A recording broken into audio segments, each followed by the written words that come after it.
Welcome. Today we're talking about part one of Rod Dreher's book, Live Not by Lies.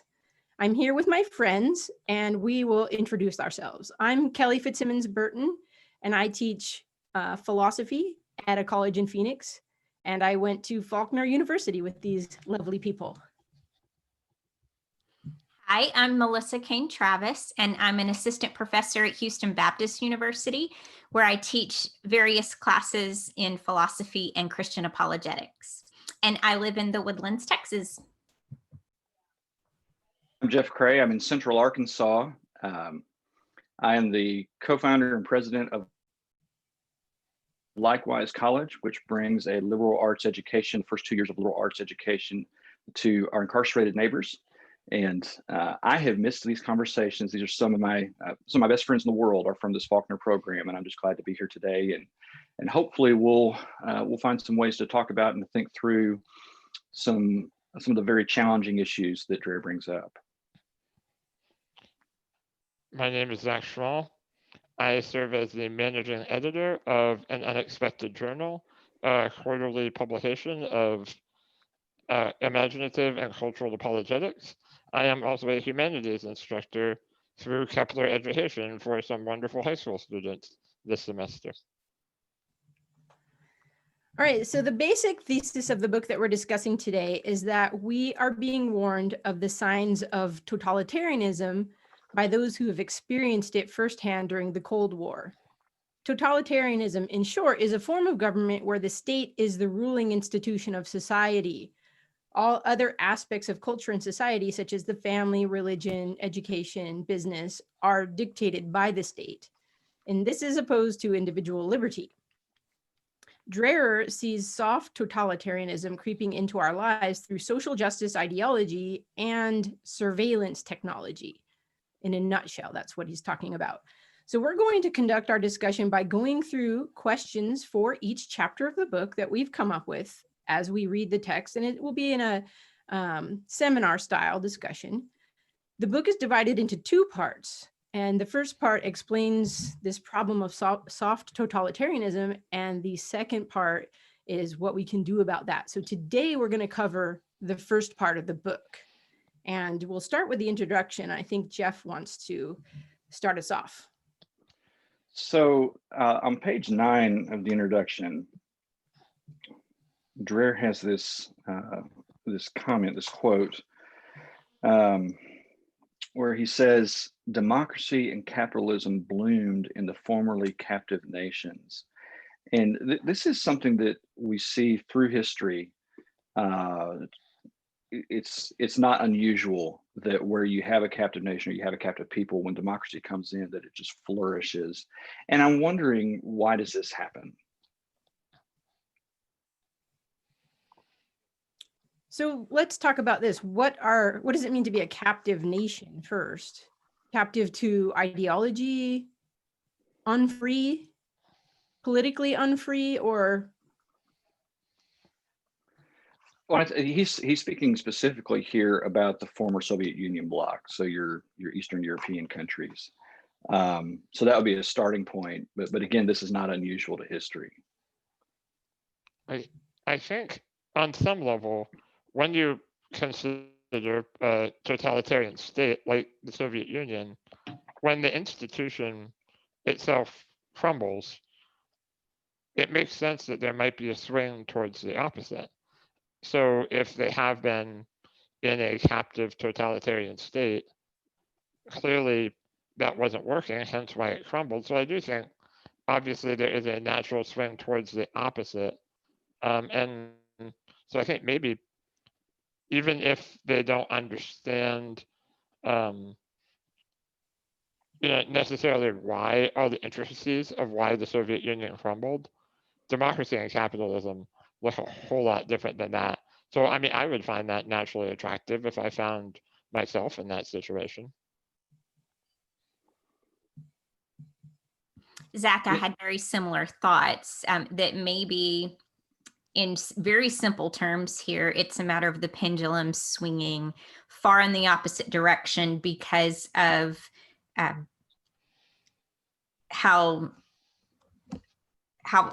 opposite extreme it is from the totalitarian state.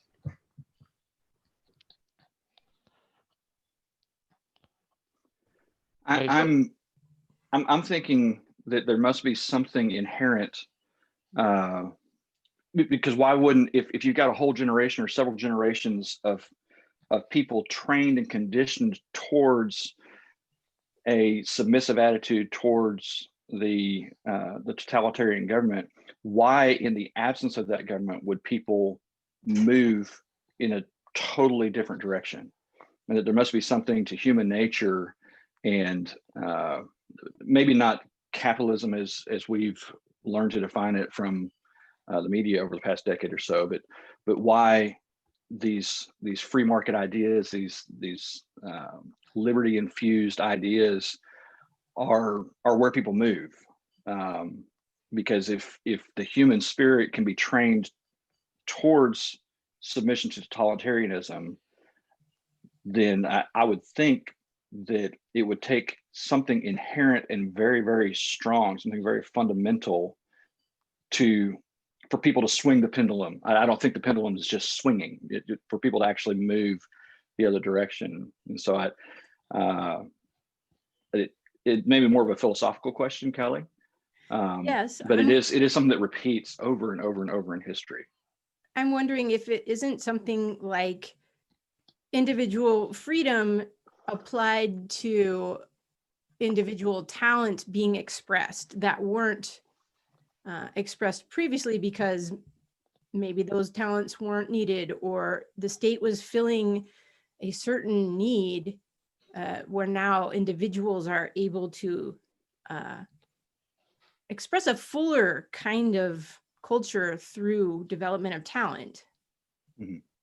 And value, because talent adds value, and that value now we want to exchange it and share it, and that needs a kind of economy to do that.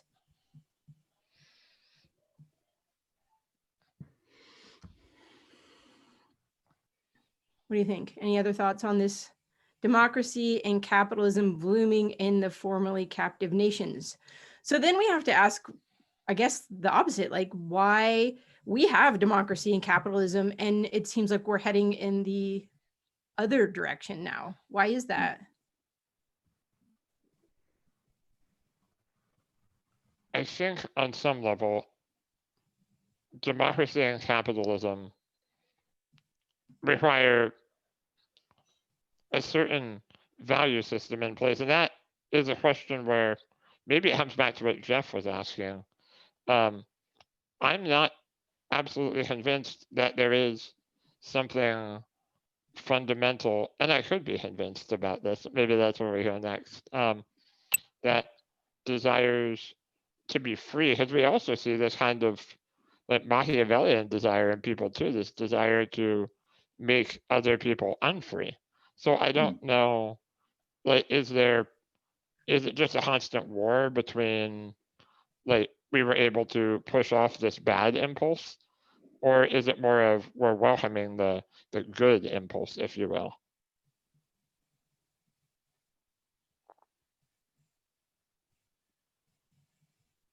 It does seem like you've hit upon an interesting point, Zach, that there is, I don't know, I think Dreher quotes, I don't know if it's the most recent pope, but he seems to put it in terms of a spiritual war between good and evil. Like it's a cosmic battle. Mm-hmm. And if human nature has both good and evil in it, then we can see that coming out through the institutions of culture and in individual relationships too, right? I mean, we're not just all good, we're not just all evil. There's a battle between them. And moving the conversation to good and evil, I mean, here we've definitely made a value judgment about totalitarianism, and I don't think it's the wrong one, but we've definitely made a value judgment about totalitarianism. And in the context of good and evil, and where Dreher is going to go in the second half, and speaking specifically about the role of religion and Christianity in particular, if we go back to the beginning in the the original insights that we have from Genesis, and we look there, the choice to deny God, the choice to take the forbidden fruit and do something that has been for the good of humanity instructed to deny. And from my reading, what I understand is that this is not instructed to deny because God gets to partake of this uniquely, but this is God created humans in his image and he doesn't partake of this tree. And so we are not to partake of this tree, but we have the choice to. And so from before the fall begins, before the distortion of the human image made in the image of God, there is liberty. And so I do think it's fundamental. I do think it's foundational. It's the natural environment, the natural created disposition of humans to be able to choose, and to be able to choose freely, and even be able to choose poorly. And one of the consequences of choosing poorly is then we have this image, this likeness has been distorted, where we are, as a race, humans are little gods, if you will. I forget which philosopher it was who said that, but we're little gods, but we don't know how to handle that image. And so instead of exercising the proper power, the proper authority, which is dominion over the earth, humans start trying to exercise dominion over each other. And so the condition of liberty and the desire for liberty and freedom and free and fair interchange and exchange, I think that predates the fall, but the consequence of the fall is that we don't know how to handle that. And so we turn to, without a better example, we turn to those earliest human examples and our ideas from the whole pantheon of gods to exercising dominion over others and thinking that that is what it means to be a fully actualized human. Yeah, if I can follow up on that, Jeff, it does seem like in that garden account in Genesis, God's giving them the choice. You can pursue what is good for you by eating of this tree, or you can determine what's good for you by eating of this other tree. But when you do that, you're determining good and evil for yourself apart from your nature. And it's going to be harmful for you. And if it's harmful for ourselves, it will fall out into all of the institutions of culture. And I do think some of those institutions are pre-fall too. Like family is there from the beginning. Society, there's got to be some way of having a rule in society, a moral law. So it does seem like institutions are part of the natural order.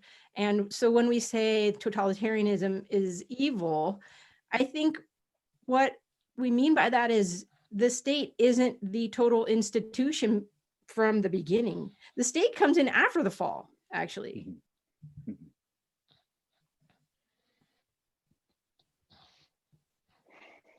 Well, I'm satisfied on my question. If we need to go ahead and move on in the interest of time.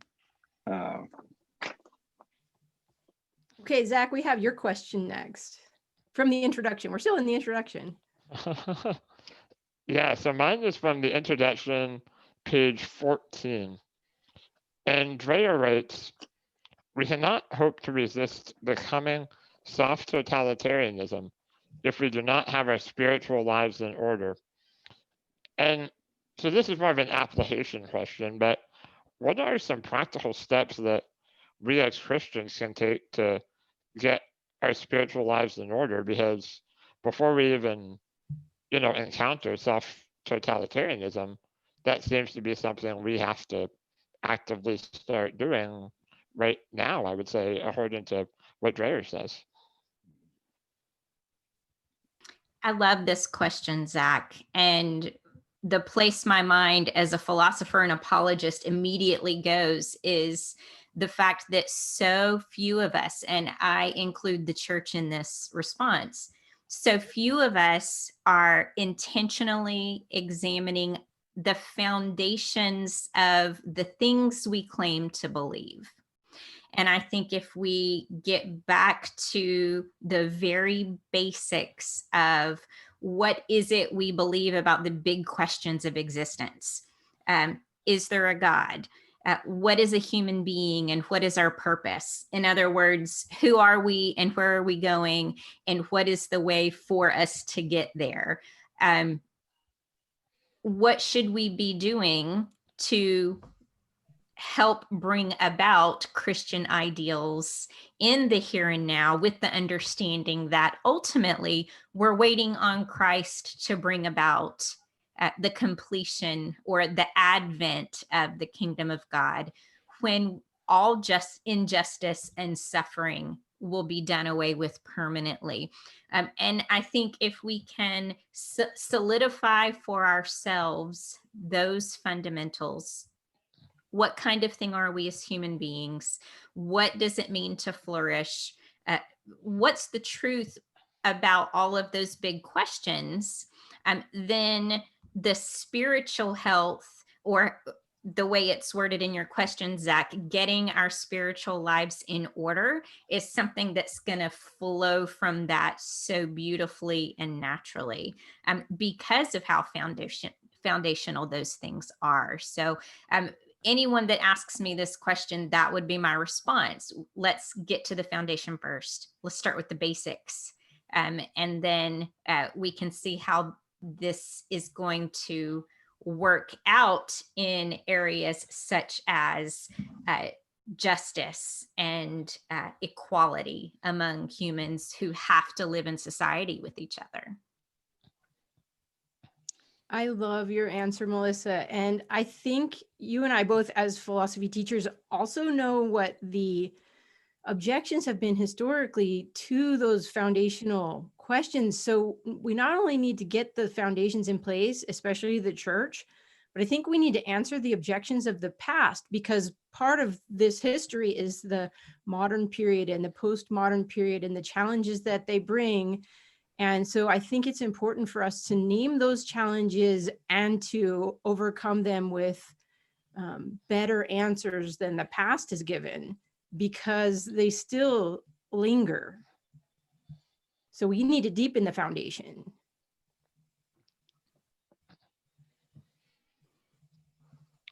One thing that stood out to me as I was writing this question is most of our viewers who are interested in Dreher have probably read his book, The Benedict Option. And one thing that he talks about so much in that book is discipline. And I think that dovetails nicely with what both of you were speaking about, that if we are going to go deeper and strengthen this foundation, we have to be willing to work for it. And we have to be willing to be committed to this. Unfortunately, building these deep beliefs it's not always an instantaneous process, right? It doesn't always hit you. All of a sudden it makes sense and everything is perfect. Sometimes you have to be willing to work and put in the time, pray, serve, worship. And that's a discipline that, I mean, if you look at church attendance numbers, if you look at things like that around our country, I think discipline is lacking. I love that, Zach, and I couldn't agree with you more on that. So if we consider what I said about understanding the root truths of the Christian worldview and why we believe what we believe about the nature of man and our relationship to God and how we are called to live in society, we can have these truth convictions, but as human beings, we need to be fully integrated. And so truth is a huge piece of the puzzle, but I would agree with what I think you're saying, that the Christian disciplines, prayer and church attendance and meditative reading of the scripture and so on and so forth, those are the conduits that we've been gifted with in order to integrate our knowledge of the truth with our spirituality. I think you touched on, I'm sorry.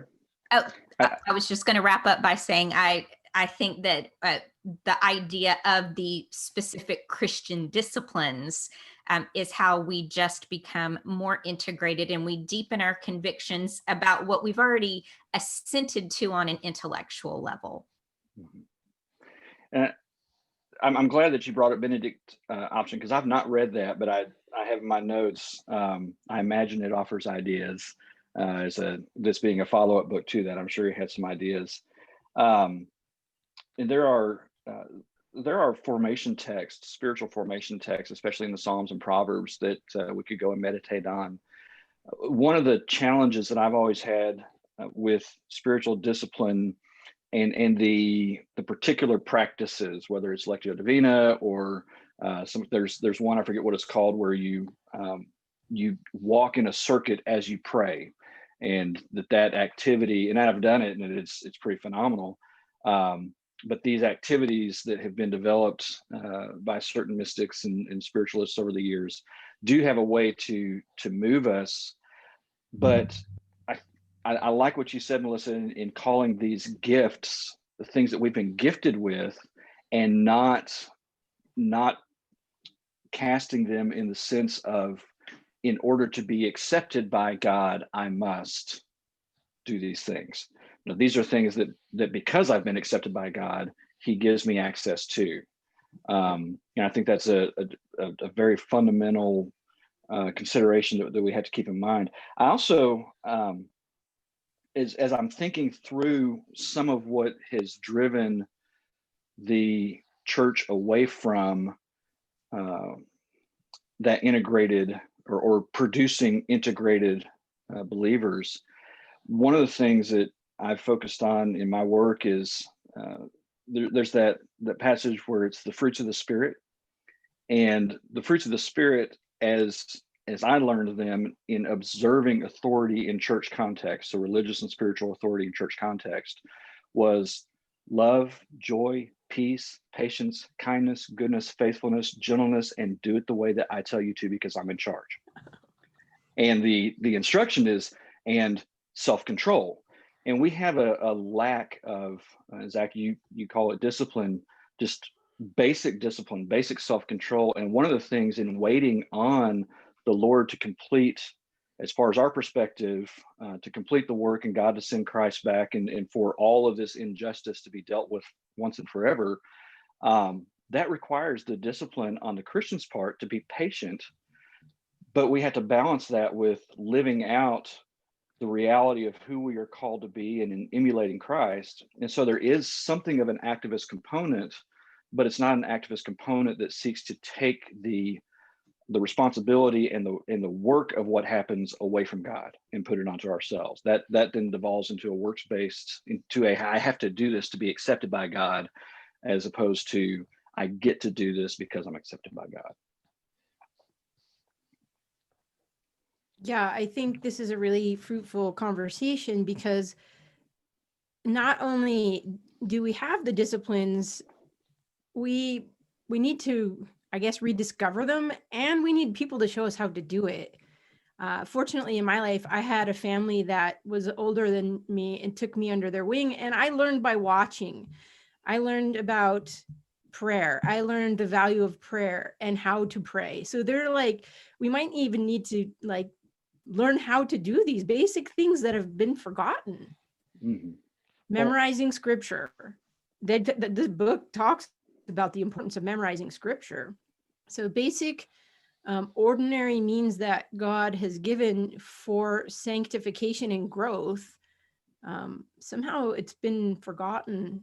We think we just go to church on Sunday and that's it. So how to walk in the way. Mm-hmm.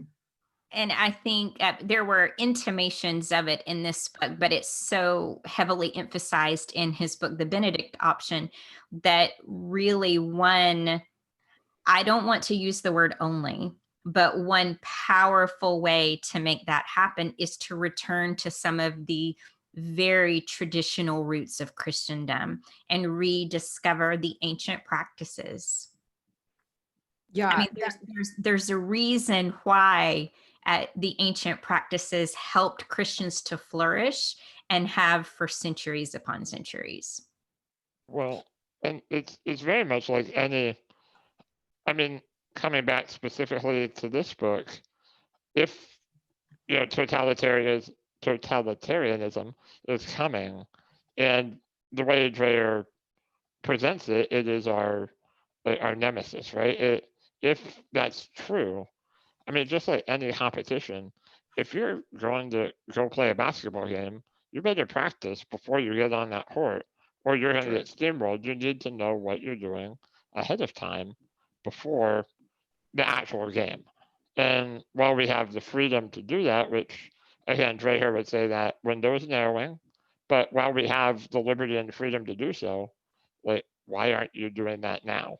Because you're going to need it when that game time comes.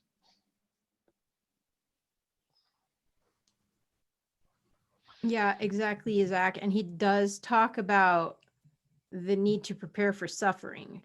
And he puts this emphasis in our culture on comfort, like we really value our comfort. And that's the very way this totalitarianism is going to come in, is by threatening your comfort, your job security, your social status. And so you need to prepare ahead of time for losing those things if need be. And to know that your Christian faith is secure enough to be worth losing all that, right? It has to be, like, you have to value your faith highly enough to be willing to suffer for it. And I think as modern Americans especially, one of the things we are so averse to is the idea of being reviled. And even scripture tells us repeatedly that we are going to be reviled for the faith at one point or another. And so my question tends to be, why do we work so very hard to escape the reviling of society?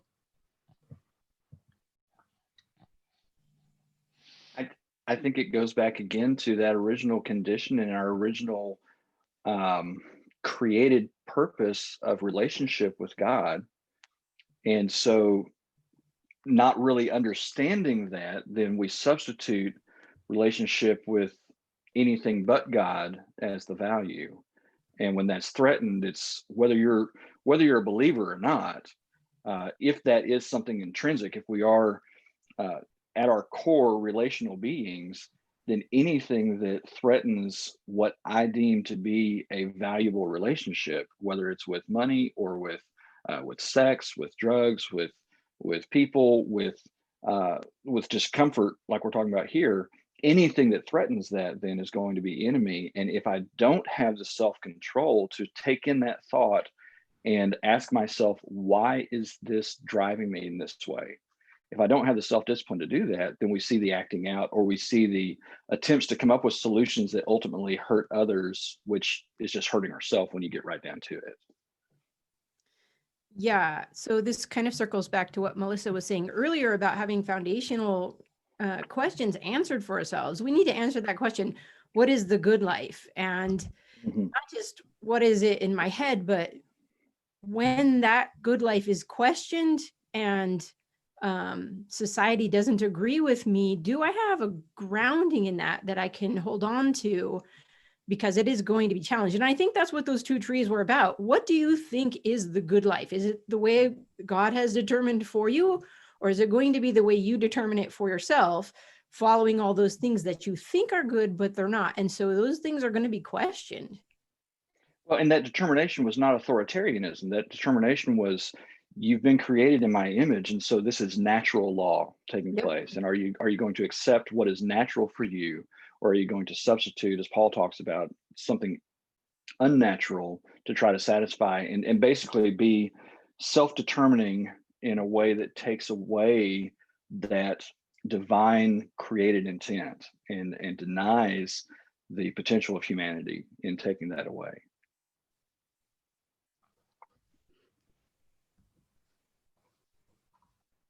My goodness, we could spend the whole period just on the introduction. That's true. Because I have other questions that are spinning off of these that, but I know we've got a program here, and I want to stick with it. So. Okay, well, maybe we can move to chapter 1. And this is about Kolokovic, the prophet. And so the question I had, and you can all help because my memory is not spot on, but who is Kolokovic and why is he important? He is, from my memory, an Orthodox priest who was in Germany when National Socialism was happening. He saw what totalitarianism was like, and I think he was preparing to be a missionary in Russia, and he saw totalitarianism coming to Russia, and he was warning people about totalitarianism and how to prepare for it before it happened. Am I right? So he was a Jesuit priest. Jesuits. Yes. So he was Roman Catholic. And you're right. So he was observing social dynamics, and he was predicting, and this is why he's referred to as a prophet, he was predicting what was going to come about after the fall of Nazism. And he predicted that the successor to Nazism would be communism. And so what he wanted to do was to work to prepare especially his fellow Catholics for the coming onslaught of communism and what they would need to do to batten down the hatches, so to speak. Okay, I feel like we need to back up for one moment here. Dreher wrote this book because people were calling him, he's a journalist for the American Conservative, is that right? Mm-hmm. American Conservative. And he was getting these calls that people in the former Soviet bloc were noticing totalitarianism coming to America. And so Kolokovic is the prophet back then, but he's also a prophet for us. And these people are kind of saying, hey, we've seen it, it's coming, and this is what it looks like. So that's kind of the background of the book in general, but Kolokovic, the prophet, is, I feel like Dreher is in that place now. He's like, hey, remember this prophet? We should listen to him. Well, and the funny thing about Kolokovic too is I really appreciate how he went about, preparing, because he went specifically to young Catholics in a small group setting, and he set up these little resistance pockets, and then he ultimately got deported, right? And then all of his inner circle kind of went to jail, but then when they got out of jail, the underground church was born. So or strengthened, because I suppose it was there the whole time, but his inner circle kind of reinvigorated it, and what ultimately led to the overthrow of communism. And I really appreciate the way that he understood that these strong bonds are built in close personal relationships. And it, like Kelly, you were talking about the people in your life who kind of showed you spiritual disciplines, helped you understand what it looks like to live this way. It appears he really had a similar model with these young Catholic students in his day. I think that's key. We need a human example, and if we're unwilling or we're suspicious, and I think there's plenty of reason because of what the church has done and what how the church under not integrated, as you said, Melissa, how the church has done violence to the reputation of God, to the reputation of Christ, that we need some living human example of what this looks like. And so I think he was that. I want to back up just a moment. One thing that always helps me when I'm reading a book for the first time, I'll read the front and the back, and then I'll go straight to the index. And when you said Kolokovic was important, I have a rating system that I use in the index where if some term or some idea is mentioned, and this is like one of the first things I do. I'm really nerdy with trying to get into a book. One of the things I'll do is I'll say, okay, based on how much things are being mentioned in different places, if a certain topic or a certain name is mentioned more than X number of times, then I'm just going to put a star by it. And that way, when I'm coming back through and reviewing the book, I can look at those, the smaller group of starred items. And he is definitely a starred figure in the index, and core to what Dreher is arguing for. That's just a little free lesson for anybody who wants a way to kind of juice an academic book or something in an academic way to get the meaning out of it. On page 7, which is one of the pages that it refers to on Kolokovich, there's this, I've got in the margin definition where he defines authoritarianism and he defines totalitarian society. Authoritarianism is what you have, he says, when the state monopolizes political control. And so taking the power out of the people, taking the ability to influence or to guide the political process away from the people. And then he quotes Hannah Arendt, foremost scholar of totalitarianism, and says, a totalitarian society is one in which an ideology seeks to displace all prior traditions and institutions with the goal of bringing all aspects of society under control of that ideology. So my question is, and I've got some ideas on this, but I'd rather hear you guys.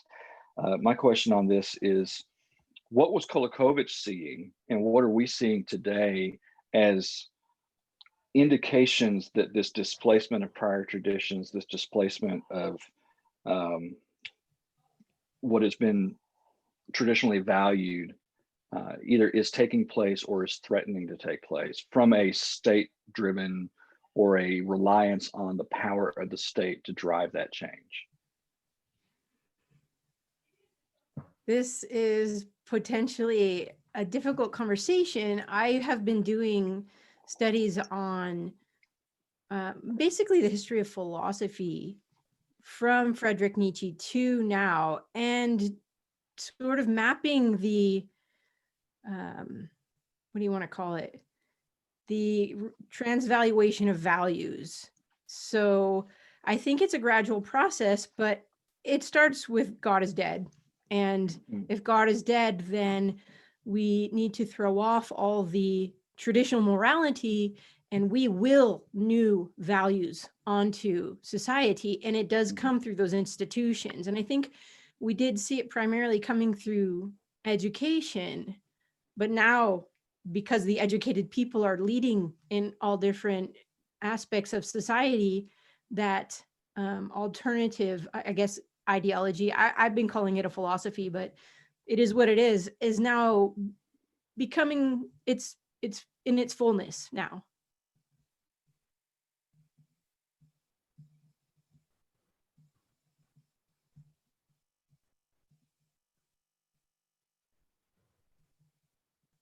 Silence. I just keep thinking about Canadian hate speech laws and the phenomenon of those like Jordan Peterson.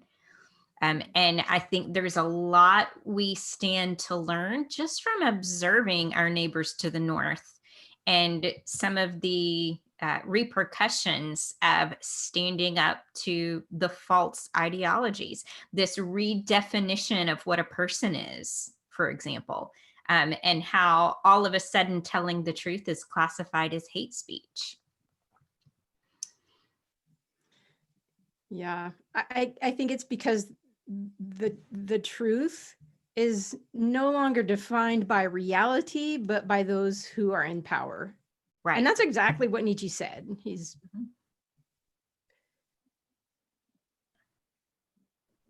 And I ask the question a lot, well, how did it come to be that way?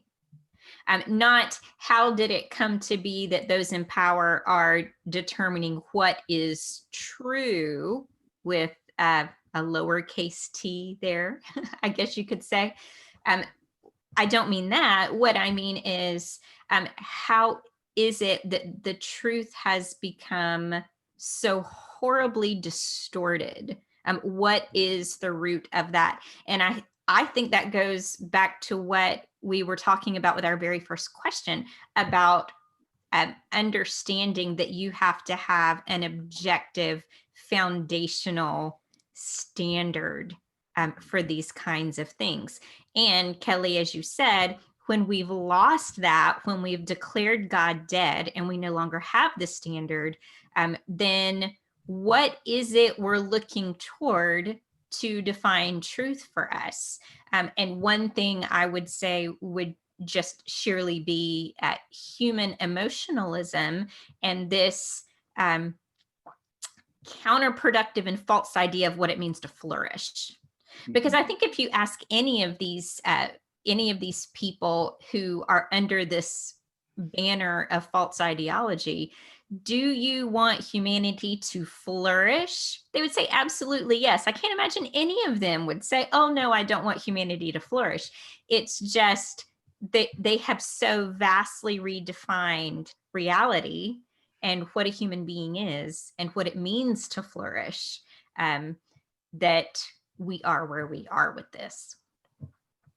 And this drives us straight back into the first real lie is when you do this thing that God has said not to do, you will become like God, because God isn't God. God's just somebody who's trying to exercise power over you. In other words, God is dead was the initial lie that comes from the serpent in the garden. And without that mooring, then it is truth is whatever we want it to be. I mean, one of the great lessons of the Passion is, quid est veritas? What is truth? When Pilate asked Jesus that, and I think Jesus sets about to show him, this is the truth. What's about to happen is the truth. That God loves so deeply and so radically that he's willing to die, to separate himself in order to give birth to this original intent of relational understanding of the richness of relationship with God. And we've lost that. We've lost that sense of church is more, and I forget who said it earlier, maybe it was Zach, but church is, something we do on Sunday, and we've, checked that off. We've fulfilled that metric. We've done this very industrial era process of making sure that we've carried out every last detail so that the end product is right, but we've totally stripped away the relationship. We've totally stripped out the joy and made it a burden that it was never designed to be. And if the church is going to communicate to the world in a way that overcomes the objection, then it has to be, again, Kolakovich, it has to be lived out. It has to be demonstrated. And Zach, I think you're exactly right. He was highly intentional, and it was extremely wise to do this in small group settings. Not to go at it alone, for one, because we know what happens when people try to go at it completely alone. That's just really, really, really hard. It's when we come back together that we draw the strength to continue alone if we have to. But the strengthening and the encouragement that happens in a small group is one. I think it's more doable. I think it's more doable than trying to create the phenomena of a Jordan Peterson. And for one, I think the Canadian government and those who are really trying to drive that change, I think in the aftermath, they've done more for their political enemy than they've done to harm the political enemy, because now you've got this unleashing of an expression of truth that happens with him going all over the world, and hopefully he'll be back at that soon. I enjoy some of what he has to say.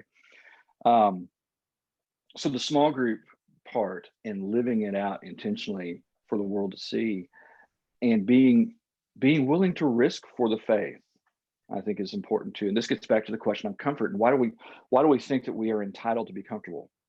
Where does that come from in the first place? And what does it look like to comfortably live out in state imposed or systemically imposed suppression or an attempt to suppress the expression of faith. What does it look like to live out in that suffering? And why do we think that we have any right to avoid that? These are the big questions that keep me awake at night. I have so many thoughts, follow-up thoughts. One to Melissa, and I think you're asking originally, where did we lose truth? I think that it's the church. The church is the pillar and ground of truth, and not just truth like here's a truth, but a whole system, a whole way of life. And I think it's true because we lost the answers to the foundational questions. We couldn't defend them. And so I think this is where the need for apologetics comes in. And we don't see the importance of that. So hopefully this wakes people up to see the need for that. And also, Jeff, about comfort, I was meeting in a small group setting with one of my friends I mentor, and she was asking a question about, oh, is life always going to be so hard and uncomfortable? And I flippantly said, comfort is overrated. And I kind of meant it because there's not really any comfort. Let's be honest. Life is hard. But then I found myself reading Ecclesiastes, and I was thinking, when Solomon says meaningless, I think he's saying it's overrated. This stuff that people value, money, women, wine, song, whatever, it's overrated, meaning it's not ultimately fulfilling. So I think we need to come to grips with that. Comfort is overrated. Before I'm sorry. Go ahead, Zach. Go ahead. But that runs totally contrary, and I agree with you, Kelly, absolutely. But it runs contrary to everything that like corporations want me to believe. If I buy this car, I'll be happy. If I buy this, my friends will like me. If I go on this trip, I'll be perfectly relaxed and everything will be great for me. So I mean, it's a lie. But we're fed it constantly. And so that, I mean, I don't want to say, I think Jeff, maybe you said, about, why is comfort, right? Something that we elevate so highly. I mean, if we're not continually remembering that life isn't always what people want to, make us believe it will be if we buy their product. I think that's that life is hard, and that's just the way it is and the way it always will be. And even like you said, Kelly, it is all meaningless, and we know that, but we have to keep coming back to that and remembering that continually. I think this dovetails really well into your question, Zach, because I'm reminded that there's this idea when you look at the great man theory in history that the great leader, or in this case, because the leader is the system kind of transcends the leader when you talk about a totalitarian system or a democratic system even, but that there is insight into the people by who they allow to lead them. And so I'm wondering, and again, I think this dovetails into your question, what is it that totalitarianism claims to offer that feeds into this? And maybe it is comfort or whatever else it is. What is it that totalitarianism claims to offer that compels people to submit, that compels people to willing, because it usually starts out pretty willing to give over this control, but then in order to complete the transition, history has shown that there is always a bloodbath to complete the transition. So what is the siren song of totalitarianism to compel people in that direction? This may be, again, tied in with the idea of therapeutic that your question mentions. I can, because you're right. I mean, my question, it refers to a quote on page 7, and I can just read that really quick. This totalitarianism is therapeutic. It masks its hatred of dissenters from its utopian ideology in the guise of helping and healing. And so, yeah, I mean, like you said, my question is why. I specifically said, why are people in the West? But now that we're having this conversation, I mean, this phenomenon, it's not just a Western phenomenon anymore. So, but why are we susceptible to being lured to the therapeutic?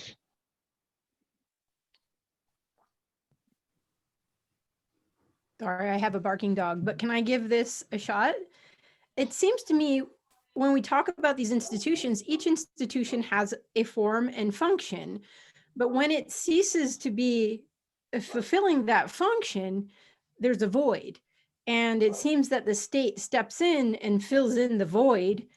And maybe it happens with things like the church failing to take care of orphans and widows, so it falls back on the state. And maybe it happens with an overweening capitalism selling education so at a very expensive price, and so students get into debt, and now they need help because the business model we're using is oppressive, and so they need help, and so the state steps in or offers to step in. So it does seem like the state becoming totalitarianist happens when the other institutions are not doing their job. The family is not doing its job. It's falling apart. So the state has to help. And part of it, I think, too, is the language, right? So we're told we're advancing, justice, equality. All these words are comforting, right? They're positive words. And I think, again, who's going to deny that advancing justice or advancing equality is a bad thing? Obviously, they're good things. So when an ideology tells us, oh, we are advancing these positive words, if you oppose it comes back to, I believe, what you were saying, Kelly, maybe when we're advancing like their vision of the world and of what these words mean, if we resist or even suggest that maybe their vision is not the true one, then we're called a variety of bad names, right? And so it comes back again to that comfort is our idol, because I don't want people to call me bad names. I want to be liked. I think that's going back to fundamental human desires. I think that's one. We want people to like us. And I mean, I can't help but make like a Narnia reference here in The Silver Chair, right? Where Puddleglum is calling out the witch and saying, basically, she's trying to redefine what the sun is, right? And what a lion is. And there's that whole interchange. And he basically calls her out and says, your world is a false world. And even if it is the only world, I'm still going to live like a Narnian because that world is so much better. And so maybe that's the kind of communication that we need to have is it's almost like the book of Hebrews, where Jesus is better than this and better than that. The kind of the constant theme of the book of Hebrews.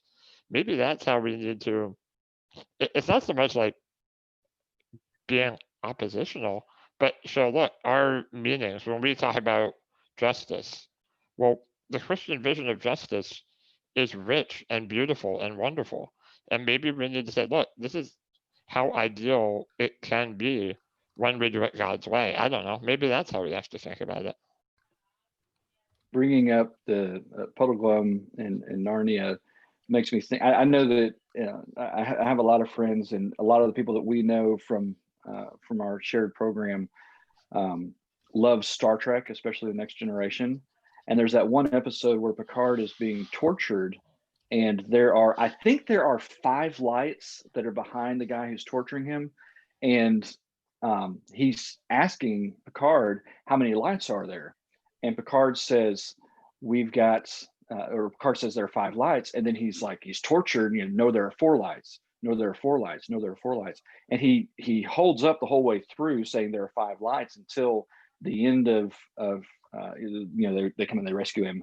And he admits, I'm not sure if there were 5 lights or not. After all of the torture and after everything. And Kelly, maybe we can put in the show notes the speech that she had by Solzhenitsyn, where the title comes from, and this idea that once we come to know the truth And Paul talks about this, the truth that we have received. Once we have come to know the truth, we have to be able to defend it. He tells Timothy, you've got to be able to defend your faith. And Melissa, you were talking about this earlier. And Kelly, I think you're doing some really good things on setting up programs that help young people to defend their faith, to understand and defend it. But we've got to be able to withstand when the entire system around us has shifted to intentionally attack belief. We've got to understand why the belief that we came to is rational, why it is, like you say, why it is better, and not just give into this impulse to be accepted, to be in relationship, regardless of what it costs me in relationship to my relationship with the truth. Yeah, I agree with you both. And I think maybe this is what Zach's doing with his journal. Part of showing that it's better is to make it attractive and show the fullness and the beauty of the whole worldview, if you want to call it that. Not just here's a truth, here's a truth, here's a truth. There's a whole way of life that answers all of our human questions to the core. And I feel like that's what's been lost, is this whole historic view of truth. It's been developing for thousands of years, and we don't know that history. We just know right now and my needs and my comfort, and we're missing that there's a whole narrative, there's a whole drama of history. We're part of it. This is your scene. You need to do your part right now in that whole drama. And it's an epic battle of good and evil. It's bigger than Narnia. I love that, Kelly. I couldn't help but think of the famous statement by Pascal when he said, before we tell people why Christianity is true, we need to make them want it to be true. And maybe this was part of the genius of Kolakovich, and why he was, in the very best sense of the word, a charismatic figure for these people, why he was able to unify such a diverse group of laity around these essential truths. There was something that he did beautifully to make it attractive on the most deep, intuitive level of his fellow humans. I mean, there is something very attractive when you're hauled into this community that, I mean, if you're Kolakovich and you're telling these young college students, like you guys are just saying, this is bigger than you, it's bigger than, right now, it's attractive that you feel a significance that, well, first of all, communism in and of itself reduces you to, where it reduces you to kind of a cog in the machine. And it strips away your individualism, and now you're just a part in the collective whole. But when you're told, no, you are significant, and the choices you make right now actually matter, and you're going to go fight, not just for you, but you're going to fight for good, like this abstract concept of, I mean, that's powerful. I mean, that's inspired reformers for centuries. Maybe that I've got a follow-up question to this, but why did the West, so we find that the West is slipping towards totalitarianism now, but why was the West able to overcome it in the first place? And how can we reappropriate that, the answer to that? And there's a lot that we could talk about there, and I don't want to get bogged down on this question or this idea, but when I think about the fall of communism, I don't know that even from a church setting that I view it as anything less than primarily Reagan, but a government solution. It wasn't a church solution. And so maybe even in the overthrow of totalitarianism, 30, however many years ago, that the seeds of totalitarianism were planted, because who gets the credit for the overthrow? Who gets the credit for the removal of this burden and the opportunity for the redemption of relationship and the redemption of value and significance? Because I'm trying really hard to think if I've ever heard that it's anything other than the US government through primarily Reagan's leadership, not the church, overcame totalitarianism, overcame communism. I mean, I think Dreher would probably, and you all can correct me if I'm wrong, I mean, he seems to emphasize the importance of the internal movements, right? Like Kolohovich, he inspired. But I hear your point. I mean, yeah, there are major governmental, actions that were taken that brought down communism. I mean, it's a very fair point. I think Dreher would dispute it, but it's a very fair point. I'm just wondering how that has primed us over the past generation, at least. I think that's something to think about, Jeff. That is a good point. And I know I'm from a generation, I am from the Reagan generation, and I grew up hating communism, but it wasn't really explained why we hate communism. It was just they're commies, and we fought against communism, and now it's dead. But I wonder if generations after mine, and there's a whole history of this we can trace, it would take forever, but if generations after mine are struggling with things I didn't have to struggle with, like student debt, although I do struggle with student debt, and other things where they want the government to help, but I'm struggling to get my mind around it. Like, how is it that these generations that are younger than me are more accepting of communism, where I was kind of trained out of it? And I do mean trained. It wasn't like, here are some good arguments against communism. And to whom do we look for answers?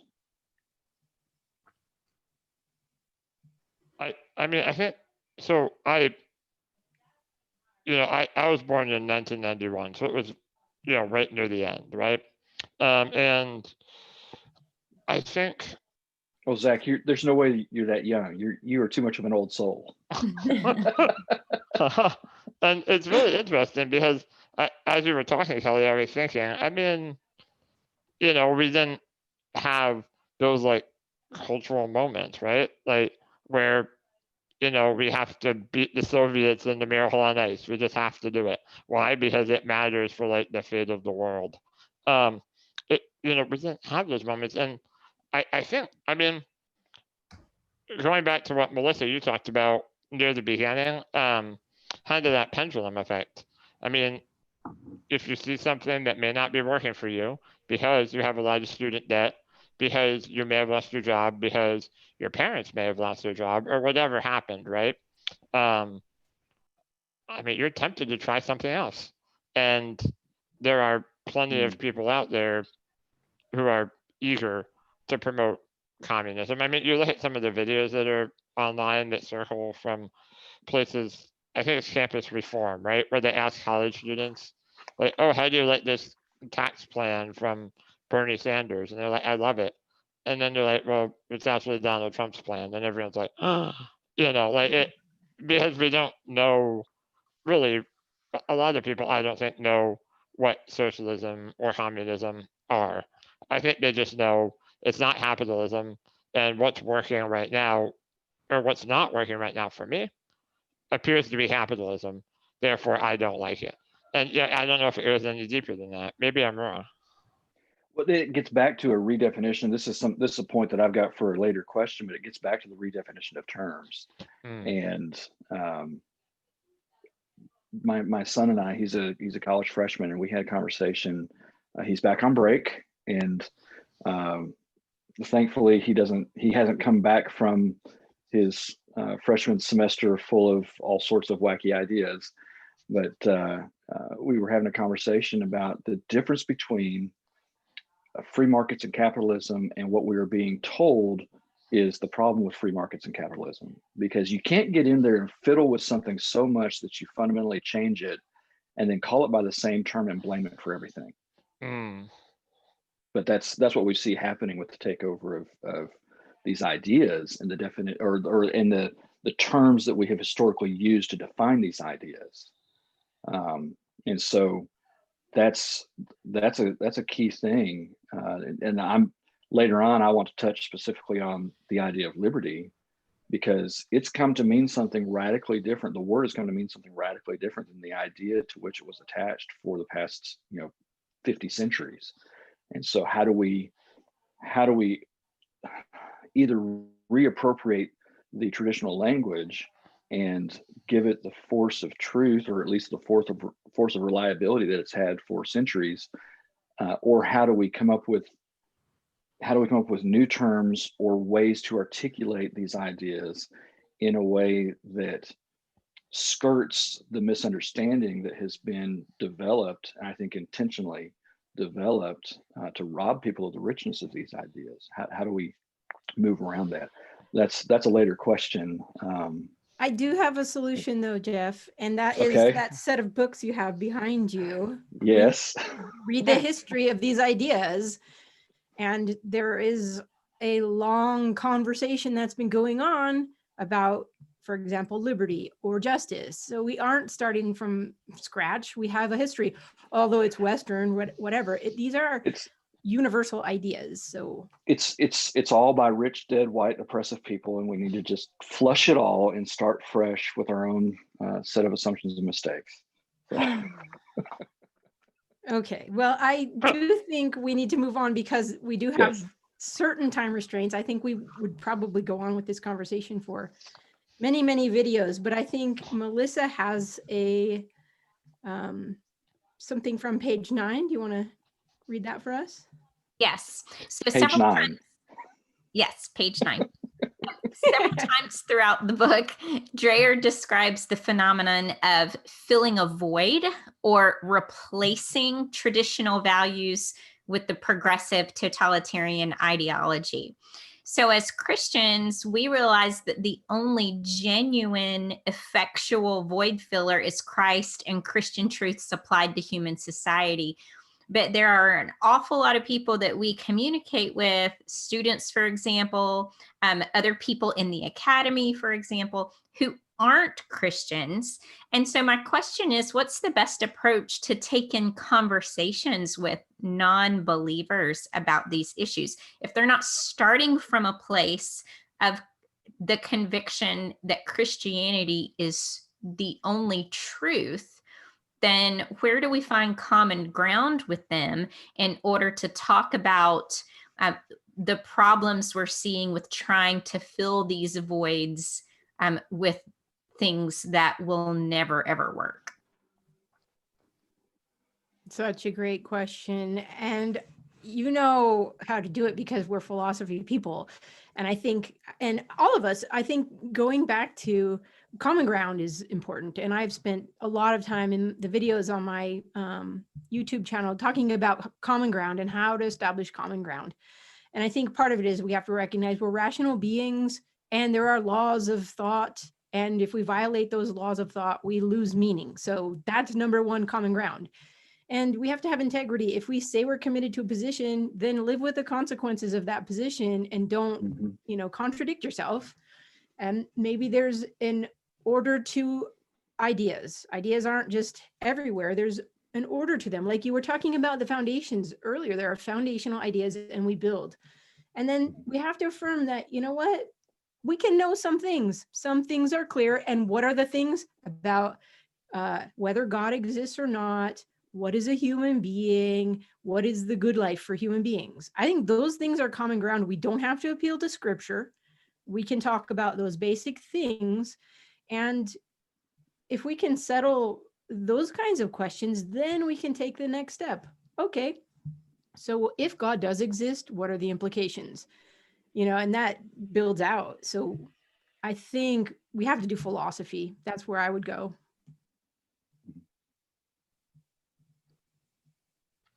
You brought up earlier Jordan Peterson, And I think when I was thinking through this question, what struck me is how he has used his expertise to corroborate certain truths about Christianity without beating people over the head with it. It's just, here's a starting point and let's build a bridge, and not try to get people there all in one moment. And that's in part, that's persuasion.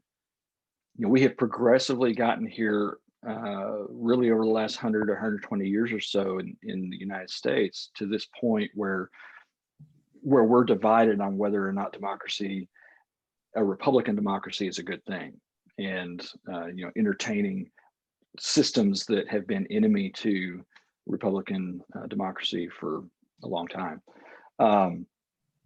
And so that's been a very gradual transition. It's been a multi-generational transition to where we are today. And persuasion, we can only take people so far. And there's going to be and I'm thinking Newton talks about this in just basic dynamics of the universe. You can stretch so far, but it's going to come back at least a little bit. It may not come back all the way to where it was, but it's going to come back. And so we have to find ways relationally, repeatedly over a long period of time to help people get enough separation that they can get that critical mass to that escape velocity to get away from the lies that we've been told and start moving in an exploration of truth. And this is what we do when we take these philosophers and we take these ideas and we take this resource into the prison, and we see people who have made horrible choices and they did not have access to better ways of thinking. They just really didn't. And once they start to taste the truth that is this kind of conversation where you have questions and everybody else is familiar with material, and you come with your questions and you bring yourself and your understanding and your insights and your life to this conversation, it's transformative. And there's this hunger and this thirsting after truth. And that's part of that building the bridge towards Christ, as opposed to going out there and standing on the street corner with a Bible. And maybe it'll come to that. Maybe it'll come to the point where we've just got to go out on the street corner and yell. But I think Dreher tells us that we have some time to develop people towards and help people's palate towards the truth develop so that they can accept it when it's different than what we've grown up hearing, so we can come to recognize something that is spiritually and relationally nutritious as opposed to what we've been brought up with.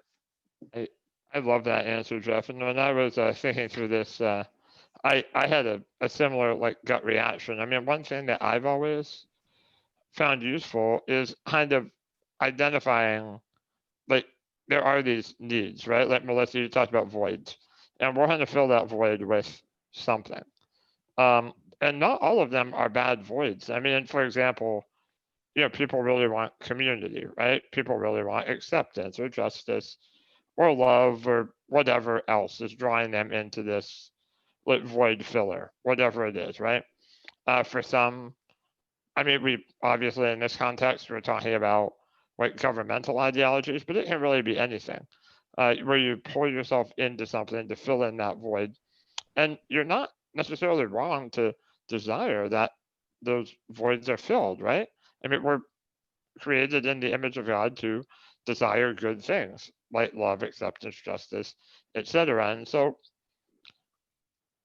I mean, I think maybe the part of building that bridge that you're talking about is reminding people that if you fill that with any human institution, with any, anything of Earth, really, it's not perfect and it will let you down at some point. I mean, some people, they throw their entire life into their family, right? And it's good to love our families. But if, your family is, they're filling this hole for you where really only a perfect savior can, your family's going to disappoint you. I mean, they're not perfect either. As much as we love them, as much as we should love them, every human institution, no matter how good of intentions they have, are going to let you down. So I think that's an important, I mean, I find that to be kind of a useful bridge, just kind of pointing people towards, okay, you have these needs. Yes, they're valid. yes, see, you filled them with something. Now, let me remind you, what you filled it with just isn't perfect. And I don't know, maybe that's a bridge to start from. Yeah, I think that's you're right. excellent. Yeah. Yeah, start with where people are currently living and dissatisfied with that life and show them an alternative. And this goes back to that question of good and evil again. We've given ultimate value things that aren't of ultimate value. And if we can just point that out, it might be a step, right? If they at least admit that what they've put in the spot of ultimate value is not ultimate, now they have a longing for something that is ultimate. And it's not just a Christian idea when we think about the reliability of a system that we go to for an answer. If it is dependent upon humans, then we just have to look at the history of humanity, and that's our data set, and analyze and say, am I willing to live my life according to the types of outcomes that humans generate when they're acting on their own? Is that a happier outcome, or and of course we got to be careful with terms like happiness, because that's going to mean something completely different too. But is that something that I want to give myself over to?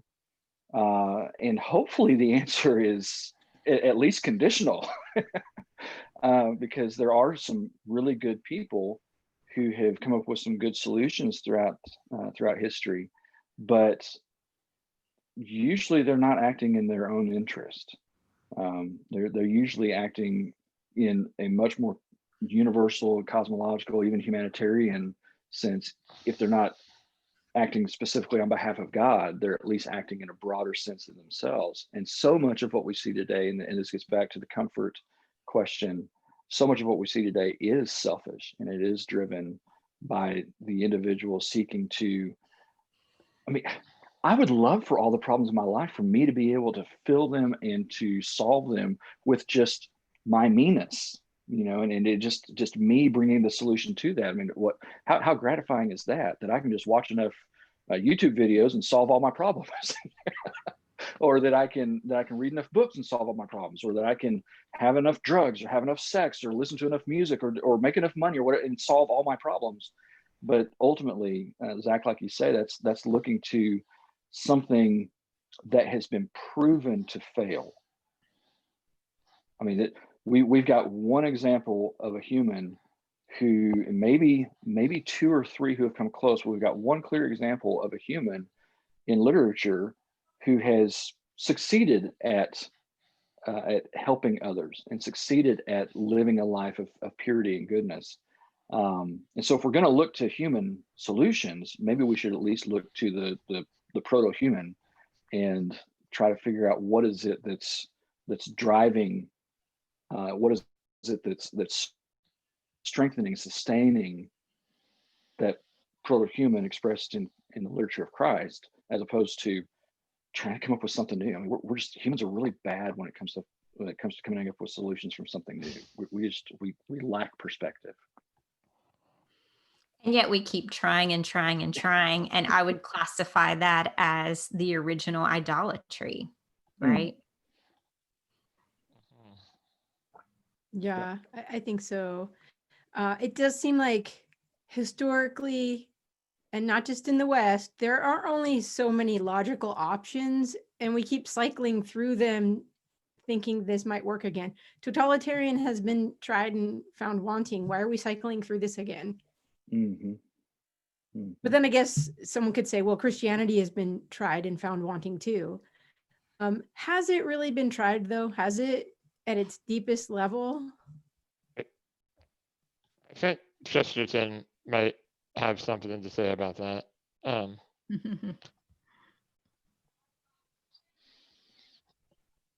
What do you say, Zach? Oh, sorry. I left you hanging. I'm sorry. See, I'm sorry, but what was it? It was, and I'm going to paraphrase. But he basically said Christianity hasn't, hasn't been tried and found wanting. It just hasn't been tried, basically.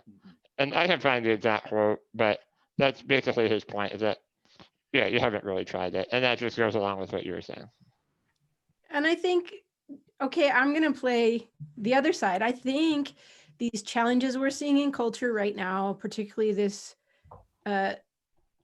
pressure, discomfort coming on Christians, is good for us. It's a wake-up call. And it should help us to see what we do have in place and what we don't, and gives us an opportunity to fix it. And I think the world wants us to fix it. If we're claiming to have truth, then we need to show it, live it. This is our opportunity, and pain will be the thing that purifies it. Yeah, about a decade ago, I was going through a course on culture, and there were 5 questions that we asked that moved from the cosmological to the epistemological of where someone is coming from, so that you could identify someone's worldview or somebody's philosophy, and then use that as the starting point in the scriptures to start to connect and move them on that bridge. And the thing that kept jumping out to me about postmodernism is its rejection of modernism and the need for significance, where Zach, you were talking about, and the cog in the machine. I mean, those are 2 of the 3 big pillars that we talked about. And how if the church would just go back to what the church is supposed to be, that's what people are looking for. That's the answer. That's you have relationship. What's more significant than becoming a fully actualized human, instead of living in potential and embracing systems that actually block you from fully expressing what it is to be human, made in the divine image of God. And so, yeah, we've got to find a way, and it's a great wake-up call for the church. It's great pressure for the church, and a lot of people want that without a deadline. It's a good thing to know that there is coming a day, if we do not stand and if we do not move for truth, that it's going to get harder and harder and harder to do that. And the suffering and the discomfort will only get greater and greater and greater. And so if we really do value these things as a culture of Christians inhabiting this culture, if these are values that we have, then really it's in our own best interest, and that this pressure is here, and that we have this opportunity before it gets firing squad uncomfortable, to go ahead and act and go ahead and live it out. But yeah, I'm just struck how consistently throughout the ages, no matter what system, and there's only 5 or 6 or 7 major forms of philosophy that are going to cycle through, and they're like waves of the ocean, and one comes up and the other one goes under, and then another one comes up and another one goes under. But the answer to all of them is God and Christ and church and relationship. And there's something about that where we have failed to pierce the armor that the world puts up in saying, well, okay, anything but that. Yeah. And I've been there, anything but that, anything but church. Can I we've got to use find a way. this, Jeff, to jump into, okay, we may not be able to cover everything today that we wanted to, but I think we can start this chapter 2, which is our pre-totalitarian culture, because I feel like we're talking about that already. And I asked a question, what happened historically in the US that allowed for soft totalitarianism to become a threat? And I kind of have an idea, and so the United States was dominated by Christian values. I'm going to say it. I can't say it was a Christian nation, but it was dominated by Christian values. And if you study at least the history of the university and the history of the church in the United States, I'm going to say the Protestants took their view for granted because it was shared by most. And because they took it for granted as true, and maybe they were even playing the totalitarianists at the time, there was a wave of ideas coming from Europe And there was something called the secular revolution that happens. And Christian Smith outlines this in his book called The Secular Revolution. And it was probably around 1880s, these ideas coming from Europe, alternative view, humanism, and Darwin, Marx, Freud, Nietzsche, the usual suspects. The church was not able to counter that wave, that alternative view, and they lost their privileged position, I'll say. They lost their authority. Even if they had positions of authority, there were alternatives that looked better. And I think it's because the church took it for granted as a cultural Christianity rather than living it, like you're saying, as if this is the truth and the way and the life. There was no life in it, it's dead. So there is a historic background to this. And I think this is like many generations of the church not answering the objections. And so I don't think we could move on unless we do that work. Yeah, I agree with you absolutely. And, higher education is near and dear to all of us. And I mean, just look at what happened to our universities, where we just create our own. And I'm not saying anything bad about Christian education, but I am saying it was a retreatist posture a lot of times. We create these little enclaves where we'll be safe.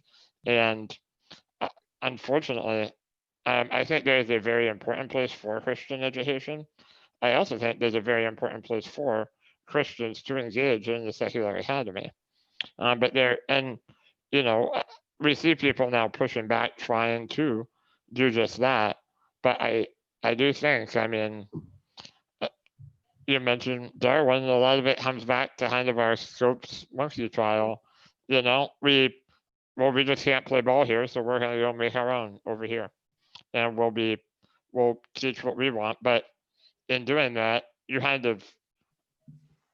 run away from the battle. And for people who don't know any better, they just think you lost the battle.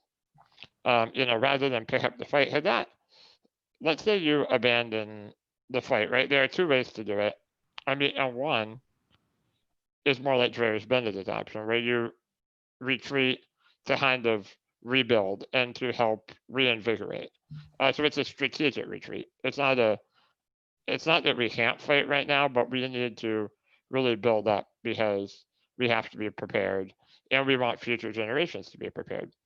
The other kind of retreat is just total chaos, and we're entirely defeated and this thing's over. When the culture looks at Christians, sometimes I think they feel like we are in full-scale retreat and that we don't have answers. But sometimes we're just trying to strengthen each other, help build up institutions to help, more people recognize that truth that we've been talking about all day. So I think that's kind of, it's a specific higher education example, but I think it applies to culture at large. And just before I go, I did find the exact Chesterton quote, so I don't have to butcher it for you all, but it's in What's Wrong with the World, and he did say, the Christian ideal has not been tried and found wanting. It has been found difficult and left untried. So it's not that far off, but for the record, I figured I'd correct it. That's good because it comes back to that difficulty that it's not comfortable, it's hard, it's going to be painful. I think we just need to embrace that. Zach, I think it's hilarious in a good way that you mentioned the Scopes monkey trial, because before you even started talking and I was thinking about Kelly's question, what were some of the contributing factors that led to this growing threat? The first thing that entered my mind was the fundamentalist movement of the early 20th century, which not culminated, but of which the Scopes monkey trial was so iconic. And the posture of Christians during those few decades and how combative and polemical it was, rather than beautiful and true. Yeah. Yeah. Yeah. And I would offer also, yes, with higher education and with because you have some really, really smart people arguing for Darwin. Mhm. Let's just lay that out there. And there are some things that Darwin admits that he can't explain. If you ever find a solution to this, then it throws my whole theory up in the air. But there are other things that it's a really convenient and not all that difficult to harmonize with the ability of God to develop however he's going to develop, to develop humanity or to develop nature, or to develop species, however he's going to do that. It's, we give him that, we understand that he has that power. And so there are some things that are, and I listen to people who are very passionate about Darwin, and I'm like, okay, I don't necessarily disagree with that. What is it that you're looking for? But there are some really smart people, and going to the academy, going to higher education, the German influence, or the German school of influence in higher education, the U.S. was not ready for that, and it's slow, it's progressive. Again, these are ideas and these are attitudes that the progressive movement in the U.S. has demonstrated an exceptional amount of patience in just generation over generation. One or two small, relatively small, I mean, they feel big at the moment, but just little movements towards whatever that final objective is that they have in mind, that we're finally going to get there by our own merit. But the German influence on higher education definitely is part of what has prepared for the soft totalitarianism that we see. I think another thing that we definitely don't have time to talk about, but you think about the absolute decimation of leadership, and especially of male leadership, that occurred in just this unending series of wars that we've been in, especially the Civil War, but every war since then. You have those who are willing to volunteer to lay down their lives for an ideal are just absolutely decimated, and we thin the herd, and then we have this economic boom that follows because we thin the herd, but the fields are still full.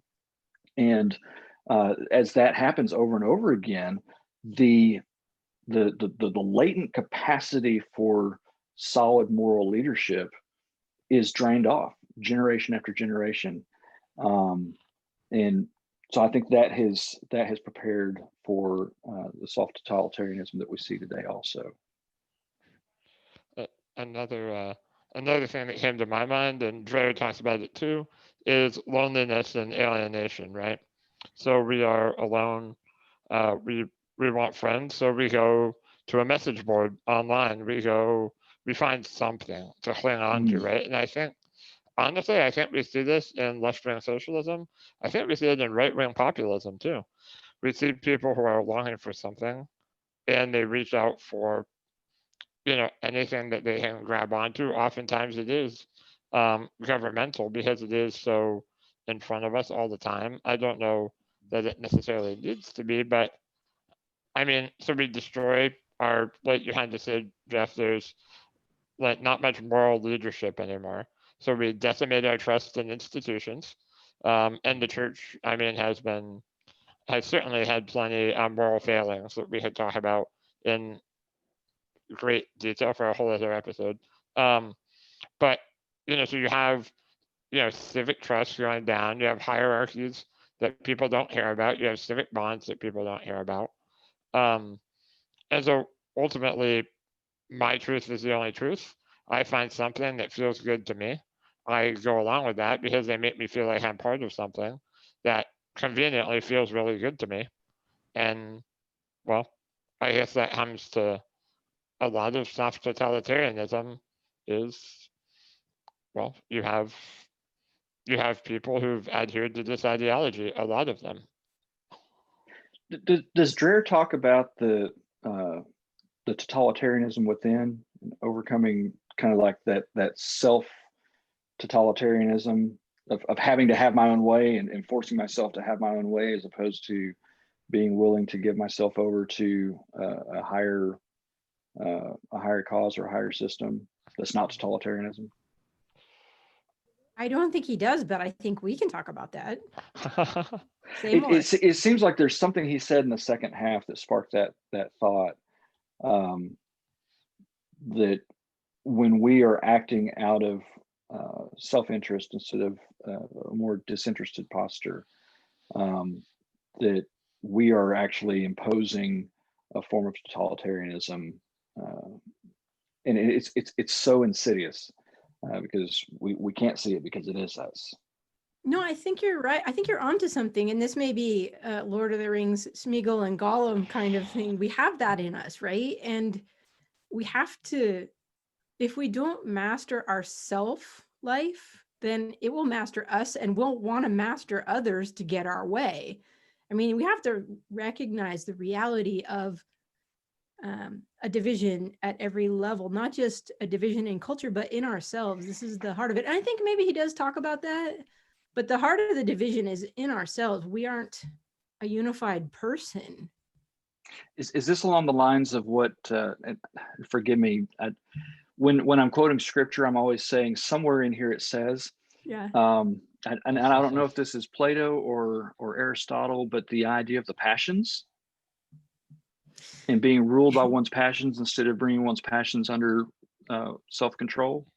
Yes. This may be what you're talking about, and it's one of my favorite stories. Is the soul is a chariot, and you're the driver, and the driver is reason. One of the horses that's pulling the chariot is your appetites or the passions. The other is your spirited part, which is the active part of you.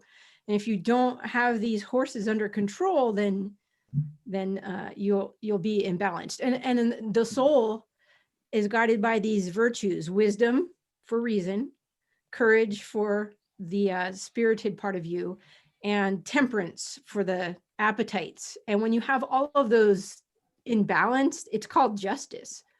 So justice is a kind of harmony of the soul. And then he takes that and applies it to the city-state in the Republic, the harmony of all the people doing their part. And I take it in a positive light. Like, people have different gifts and abilities, and when we're harmonized, then you have justice. So when as a people, we are either intentionally or by negligence devoid of these principles and of these understandings and of these insights that people have been putting together for our benefit, discovering and putting into a conversation for 50 centuries or so, when we're devoid of that, then that's also going to make us more susceptible for the fact that, again, going back to the garden, one thing about humans is that we are deceivable. And when we are ruled by our passions and lack that moral grounding, then we will absolutely deceive, and we'll get away with it because people are deceivable. That's where that's where someone like Machiavelli is so helpful, because he lays out there all the ways to, or at least a lot of the ways. I'm sure we've come up with some new ones, but to deceive and to exercise control. And so, if you know this, in the worst case scenario, you use it because you're selfish, but in the best case scenario, you're onto the game and you can protect yourself. But if we don't talk about it at all, and it just turns into a term that we throw out there for somebody that we don't like because they're getting their way or they have better arguments or whatever else, then we lose that lesson and we become more susceptible to what it's intended to save us from or help us resist. Yeah, and I think, again, this goes back to the importance of philosophy and critical thinking. So the horses are being driven by reason, your rational part of you. And if we throw that out, then we are led by our passions or by the will to power. And so I think we need to learn to think. Critical thinking is important, and that word is thrown around a lot, but it's not usually meant have good reasons, test things for meaning. It's more like critical theory now. I think that term critical thinking has been co-opted.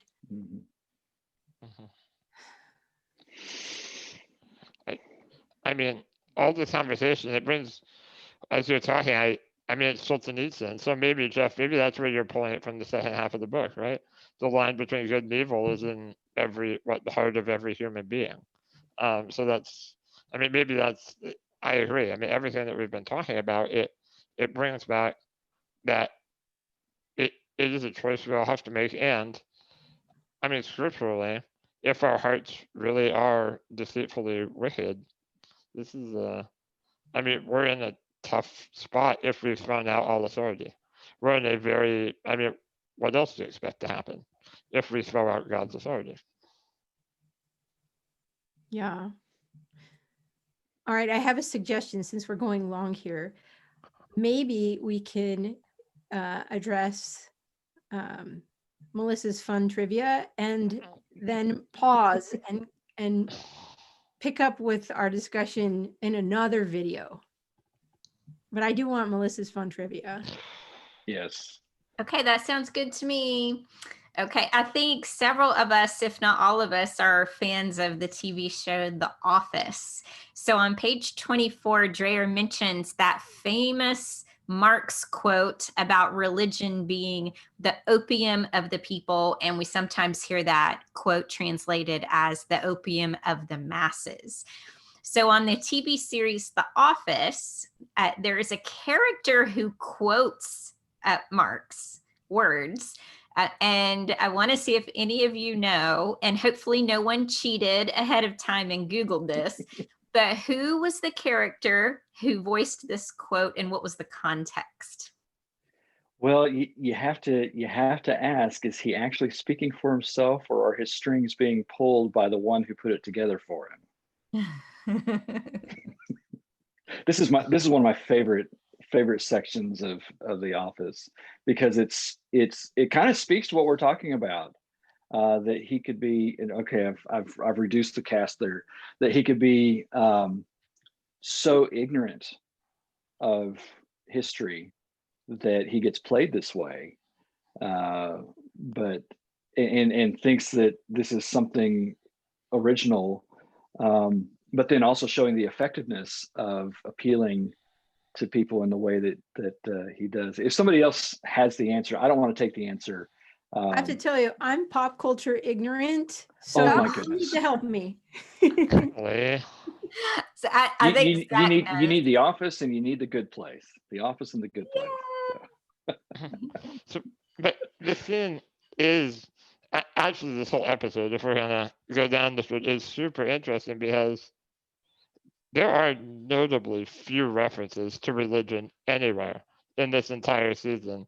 And so the fact that certain characters might be having a religious ceremony that they invite all of their coworkers to is intriguing, because what is it, just like a cultural thing that they just do because that's what we do to newborn children? Or anyway, so it's super interesting, like the whole episode in the context of this conversation, because then I'm way off. I'm way off. I'm thinking of the episode where Jim plays the prank on Dwight by telling him that he studied speech in college, and Dwight's supposed to receive the Salesman of the Year award, and he goes and he delivers the Benito Mussolini speech, and it's "Workmen of the World Unite." That's where I thought this was coming from, but no, I'm off. Okay, great. I'm pretty confident I'm right. Melissa, am I on the right track? Yes, you are. Yeah. So Jim and Pam are having their first child christened at their church, Yes. and the whole office shows up to support them. And Michael and the temp, Ryan, are in the parking lot outside the church about to go in for the service. And Ryan goes, "I hope everyone brought their pipes because we're about to smoke the opium of the masses." In other words, we're going into this hokey religious ceremony. And just to further our little bit of office trivia here, there's one other character in the entire scope of the show who confesses to being an atheist, and it's the guy Gabe from Florida. So I always analyze TV shows for worldview. Oh no, I was thinking this whole time about that episode where because of the time with totalitarianism when Dwight gives the acceptance speech and at the end Michael talks about he made the man who made 1,000 people laugh. You know, that's but no, that's rich. Well, and in that same is it okay. Am I correct that that's the same episode where Toby is having his real existential crisis about whether to even go into the building? Yes. Yeah. Okay. Which is also, you want to read into that so much more, right? Like, why he's a pretty bland vanilla character. So it's like, why is he having, and they talked about maybe he hasn't prayed for a long time or whatever, but it's like, you're right. That existential crisis is so fascinating. Yeah, he says something really revealing about me and the big guy aren't on the best of terms right now. And so he doesn't want to go into the church because he's feeling so convicted. Wow. Well, and to put it in context, Kelly, he studied ministry. Is that right? He went to seminary. Yes. But then he ends up being an HR rep at a paper company. Yeah. Oh. Yeah. So yeah, something he definitely happened. He went to Catholic seminary and then had a moral failure. Oh. And we know he is divorced in the series. So presumably, that led to his moral failure. Okay, well then you want to ask, is this show a reflection of society where we're at now or a projection? Who knows? That would never make it on network TV right now. So I'll just throw that out there. Oh, no. As a matter of fact, we were watching a rerun last night that was perfect to analyze for this conversation and critical race theory specifically, because one of the best characters on the show is Daryl, and he's a Black employee. And in the episode we watched last night, he made these comments that would have made CRT people's head explode. Wow. Okay, so I guess we have to erase The Office. We have to cancel. Well, it's on Netflix. It's on Netflix until the end of the month, and then it's going to NBC, and who knows what happens from there. Yeah. I'll have to do some binging over the break. All right, guys, this was phenomenal. Can't wait for our next segment. Maybe we can get just for people who might be wondering about why we love these conversations so much. We have followed the questions that we laid out, and we have allowed ourselves to rabbit trail, and we've brought in individual insights. But we are, as far as the book is concerned, we are 24 pages into a conversation on a 200 some odd page book. And this kind of, it was a good conversation. Yes, this kind of conversation and this kind of relationship and belonging is available. Yeah, so I think that's what we wanted with this conversation series. I mean, we could have done this in private, but I think we want to invite others into the conversation and model a community of like-minded people, right? So here's an example of a small group encouraging each other in the pursuit of what is good and true and beautiful. And we invite you to join us. We'll pause here. All right.